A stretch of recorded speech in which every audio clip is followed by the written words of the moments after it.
আকর্ষ বেদনাদায়ক মর্মান্তিক এক ঘটনা ঘটে, যেখানে সিজেপির আন্দোলনে এক ছেলে সামিল হয় এবং বিজেপির গুন্ডারা তার বাড়িতে আসে।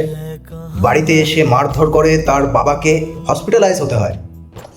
হসপিটালাইজড হওয়ার পর শনিবার খবর আসে বর্ধমান হাসপাতাল থেকে যে তার বাবার কিছুতে বেঁচে নেই।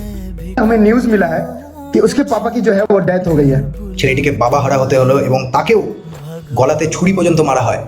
मैंने सीजेपी के प्रोटेस्ट में दिल्ली गए थे और अभी जो स्कूल ठीक करो कैंपेन के अंदर मैं स्कूल में गया था। इसी कारण से बीजेपी के सारे मेरे गांव में जो वर्कर थे वो आके मुझे मारा, मेरे पापा को मार के खून निकाल दिया, मेरे भी देखो गले में क्या कर दिया। ठीक है, बहुत मारा, घर में तोड़ फोड़ किए, बहुत बहुत गंदी हालत कर दी इन्होंने। এমন ঘটনার নৃশংসতা বিজেপির গুন্ডদের এতটাই অরাজকতা বেড়েছে আমাদের পশ্চিমবঙ্গে, গোটা সারা ভারতবর্ষে, যেটা সহ্য করার মতো নয়। কাল আপনার আমার আশেপাশের যারা কথা বলবে বিজেপিকে নিয়ে, তাদের সঙ্গেও হতে পারে এরূপ ঘটনা।